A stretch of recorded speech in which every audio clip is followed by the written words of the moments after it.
मेरे बहन भाई, तो आनंद ही आनंद होता है। भगवान पांडवों ने जब यज्ञ किया, पांडवों ने जब यज्ञ किया तो देखो यज्ञ करा नहीं कोई योग आपको भी ज्ञान यज्ञ, ये तो आप छोटो कार्यक्रम में अपन ही लोग बैठे हैं। ये तो हम कभी कथाओं में जाते हैं, विशाल आयोजन जहाँ होता है, अभी 1 महीने पहले कथा थी एक जनवरी में, तो कम से कम भाई व्यवस्था, इतने लोग आते हैं तो रात्रि में कोई पंडित जी के व्यवहार का भी आता है, कोई जजमान के व्यवहार का भी आता है, कोई दूर से कथा सुनने आता है, तो रात्रिकालीन विश्राम भी वही करता है पंडाल में, तो उसके भोजन की व्यवस्था भी करना पड़ती है। 5-50 लोग 100 लोग का, हमारी छोटी कथाओं में देखता हूँ 100 लोगों का रोज शाम को भोजन बनता है। बाहरी कोई आदमी आता है, हम हमारे प्रेम से भी बुलाते हैं, यहाँ कथा करें, आपके क्षेत्र में पधारे, तो आते हैं, रुकता है, भोजन करता है। पानी की व्यवस्था करना पड़ती है, इतने लोग आते हैं, टेंट जल की व्यवस्था करना पड़ती है, बैठने की व्यवस्था करना पड़ती है, हर आदमी की सुविधा करना पड़ती है। ये आज का नियम हो गया भागवत। तो किसी भी कार्य को करते हैं तो सबसे पहले सलाह मशवरा करके कर्म करना चाहिए। ये भागवत कह रही है कि जब यज्ञ करो, पांडवों ने यज्ञ किया तो वो कौन सा राजसूय यज्ञ, राजसूय पांडवों ने यज्ञ किया, तो पहला उन्होंने डिस्कस की चीज कि भैया पहला पूजा करने की कराया, सब आपोली नहीं बेटा उनके मुंह बढ़ो, उनके मुंह बढ़ो, उनके मुंह बढ़ो, मैं किसकी पूजन करें। सभी ने निर्णय लिया, 5 भाइयों ने, पांडवों ने, कि हमारे लिए तो हमारे गोविंद ही हमारा सहारा है, हमारे लिए तो हमारा कन्हैया ही हमारा सहारा है, इसलिए हमारे लिए तो यही भगवान है और ये हमारे मित्र है। पहले पूजा हम सब प्रथम इनकी करेंगे, कृष्ण की पहली पूजा भगवान कृष्ण की होगी। तो पहली पूजा का नाम लिया तो शिशुपाल ने घड़ी घड़ी, बाकी दोगलो जो वे नहीं, जो आदमी दोगला होता है वो दूसरे की प्रतिष्ठा को देख करके, दूसरों को सम्मान को देख करके, दूसरों की इज्जत को देख करके, दूसरों का धन देख करके वो स्वयं दुखी होता है। ये दोगले का लक्षण है, ये पापी का लक्षण है। दूसरों को सम्मान मिले वो खुद दुखी, दूसरों को धन मिले वो दुखी, दूसरों का अच्छा काम काज हो जाए तो वो दुखी। अरे तू क्यों भय उदास, तेरे कर्मों का फल तू भोग रहा है, दूसरे के सुख से तू क्यों दुखी। शिशुपाल बड़ा दुखी हो गया, इन्हें गुब्बारे की पूजा, अरे गुब्बारे की पूजा, दिन भर गाय चराता है, पोखर का पानी पीता है, चोरी लोगों के घर में चोरी करता फिरता है, ये भगवान हो ही नहीं सकता है। भगवान को गालियां देने लगा, इतनी गालियां दी, भगवान ने कहा गाली मत दे, गाली मत दे, एक गाली मत दे, क्योंकि बड़ा आदमी मेरे माफ करता है, मूर्ख अगर ऊपर पड़े तो उड़ गया, ऊपर पद नहीं पड़ा।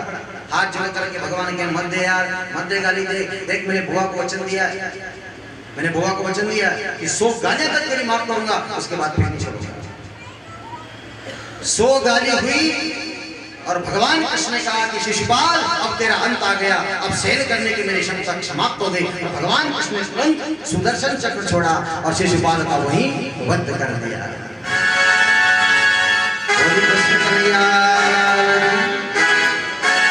शिशुपाल का उसी समय वध कर दिया। 5 भाइयों ने विचार किया, हम भगवान का नहीं है, चलो ठीक है, अब पूजा आप कर रहे हो तो देखो यज्ञ कर रहे हैं, अब यज्ञ कर रहे हैं तो व्यवस्था सब करना पड़ेगी, खाने की, पीने की, रहने की, बैठने की, संत लोग आएंगे, ब्राह्मण लोग आएंगे, उनकी सेवा करने की। तो भगवान कृष्ण बीच में बैठ गए।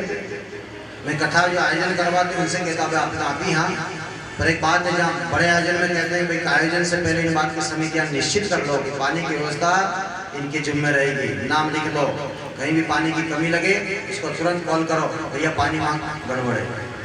ये मैं एक नियम बता रहा हूँ आपको, तो बड़ी कथाओं का आयोजन देखते हैं तो पानी की व्यवस्था अलग जिम्मे है, टेंट पांडाल की व्यवस्था एक जिम्मे है। नहीं तो यहाँ आज कथा वाची दूसरे दिन काले कथा यहाँ डिस्पोजल बढ़ता भरे मेरे, तो 10 बजे पंडाल साफ होना तो होना, बड़ा आयोजन होता है 10 बजे पहले ही करते हैं, एक दिन 10 बजे ड्यूटी लगाई व्यवस्थित, पंडाल बिल्कुल साफ सुथरा होना चाहिए बैठने वाले, तो ये व्यवस्थाएं बनती है। भगवान कन्हैया ने कहा कि देखो तुम यज्ञ तो कर रहे हो पर व्यवस्था देखो पहला। 5 भाई ने कहा कि प्रभु आप जैसी व्यवस्था बनाओगे हम तैयार हैं। भगवान कृष्ण ने कहा कि देखो यज्ञ में सहयोग सबको करना चाहिए, सबको करना चाहिए, लेकिन कुछ लोग प्रमुख होते हैं उनको बनाना चाहिए, क्योंकि भोजन में सबसे यज्ञ में सबसे पहले कर्म होता है दान का और भंडार का। दान का सबसे पहले का जो आयोजन करवाता है अपने हाथ से जितना मौके पर दान हो जाए सबसे बड़ा दान वो होता है हमारा दान का और भंडार का। दान अपने हाथ से दिल खोल करके जब कर ही रहे किसी कार्य को दिल खोल करके करिए, या फिर करो ही मत, कोई जबरदस्ती नहीं किसी से करने की। तो तो दान का सबसे श्रेष्ठ कार्य होता है दान और भंडार का काम। तो भगवान कन्हैया बड़े चतुर थे, होशियार थे, भगवान था सब जानते थे।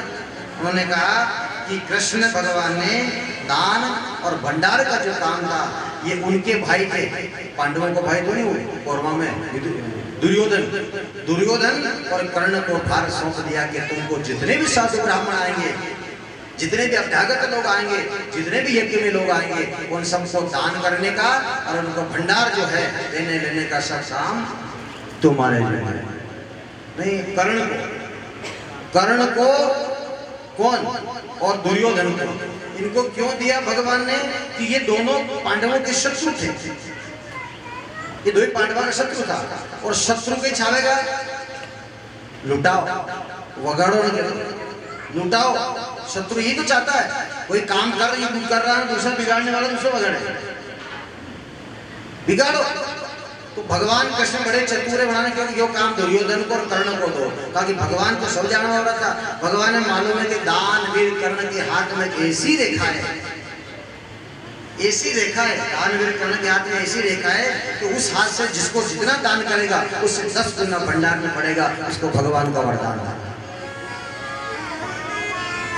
जिस भंडार में से कर्ण अपने हाथ से दान करेगा उसमें 10 गुना बढ़ जाएगा। इसलिए भगवान कृष्ण ने तुरंत से कहा कि ये काम उनको लेगा। दुर्योधन में तो अक्कल थी, तो दो लोग दादागिरी 24 घंटा करते हो, उन्हें क्यों मैंने कहा लुटाओ, वो तो वगाड़वा पे तो जितना लुटाएगा भगवान ने कहा जितना दान इनके भंडार से होगा इतना भला मेरे पांडवों का होगा। कहा कि दान भी होगा 10 गुना बढ़ेगा।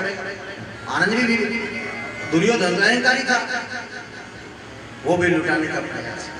मेरे बहन भाई, दूसरा यज्ञ में काम होता है भोजन भंडार का। भोजन भंडार होता है, समझ गया, भंडार चलता है, भोजन को भंडारा, जितने भी लोग आएंगे भोजन करेंगे।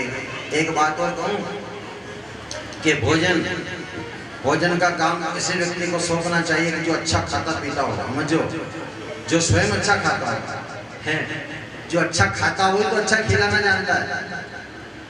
तो आपने को 2 रोटियां खा रहे, पात्री में बच्चे चौथों मेहरबानों खा रहे, 5-6 रोटियां नहीं खाया है, वो 2 रोटी के बाद बार-बार पूछेगा, 2 रोटी के बाद बार-बार और मिलो नहीं, वो बोलेंगे नहीं या करेंगे खाते कि कौन तो कहीं करेगा। जो अच्छा खाता खाना पीने वाला होता है उसको भी भंडार में ड्यूटी लगाना चाहिए। इसलिए भगवान कृष्ण ने भीम से कहा कि जाओ भीम, तुम्हारा काम भंडार में रहेगा, जितने भी अभ्यागत लोग आएंगे उनको भोजन तुम कराओगे और ये भोजन का काम मैं तुम्हारे जिम्मे करता हूँ। अब भीम खाता भी ज्यादा था, बहुत ज्यादा खाने वाला था तो ज्यादा खिलाएगा। भीम की दूसरा काम भीम को दिया। और तीसरा काम हुआ मेरे बहन भाई भोजन परोसने का। ये परोसने की भी कला होती है, भगवान कृष्ण काम बांट रहे। तीसरा काम होता है परोसने का। ये पंचाली थी ना द्रौपदी, ये कहाँ की थी? पंचाल देश, मतलब अपने अखबार में पंजाब का है, ये अभी पंजाब कहते हैं, ये पांचाल तो पंजाबी लोग बड़े अच्छा खाते पीते हैं। आज ये पंचाल देश की महारानी थी, इसको सारी परोसने की व्यवस्था का जवाबदारी द्रौपदी की रहेगी। कोई भी अभ्यागत साधु ब्राह्मण जितने यज्ञ में आएंगे उन सबको ये काम तुमको करना है। तीसरा काम उसको दे दिया। मेरे बहन भाई, भगवान कृष्ण ने कहा कि मैं भी तो कुछ करूं, मैंने भी तो कहीं करना पड़ेगा। सब अपना अपना काम करें। धर्मराज युधिष्ठिर ने कहा कि तुम धर्म का कार्य करिए, यज्ञ करिए, अनुष्ठान करिए, पर मैं भी कुछ करना चाहता हूँ। सब हंसने लगे कि आप भी काम करोगे? बोले हाँ मैं भी करूँगा।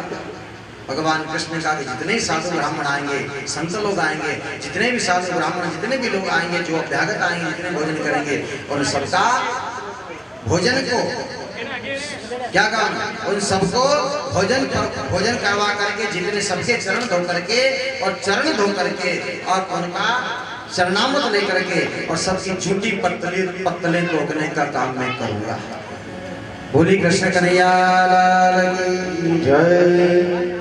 क्या काम लिया? सुन लिया सबने? क्या कहा कि जितने भी पत्तलें होगी झूठी, सारी झूठी पत्तलों को उठा करके और मैं सबके भोजन की व्यवस्था करूंगा। ये स्वयं भगवान कृष्ण ने कार्य लिया। पांडवों ने यज्ञ किया, तो पांडवों के यज्ञ करने से वो सफल भी होता है। जहाँ भगवान मिल जाए मेरे प्यारे भाई, तो फिर आनंद ही आनंद होता है। भगवान मिल जाए तो परवाह किस बात की। इसलिए संत विद्वानों ने बड़े सुंदर भाव से ये कहा था, हमारा निर्मल मन से परमात्मा का भजन करो, सुनते सुनते मन मंत्र मुग्ध हो गए। अब देखो आगे एक छोटा सा प्रसंग और सुनाते हैं और कहते हैं, बोली वृंदावन बिहारी लाल की जय, भक्त और भगवान की जय।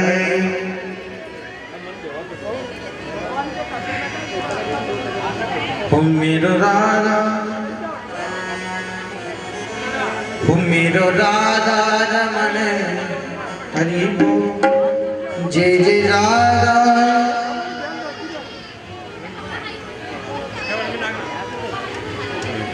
ओ मेरो राधा रमन गिरधारी, ओ गिरधारी श्याम बनवारी।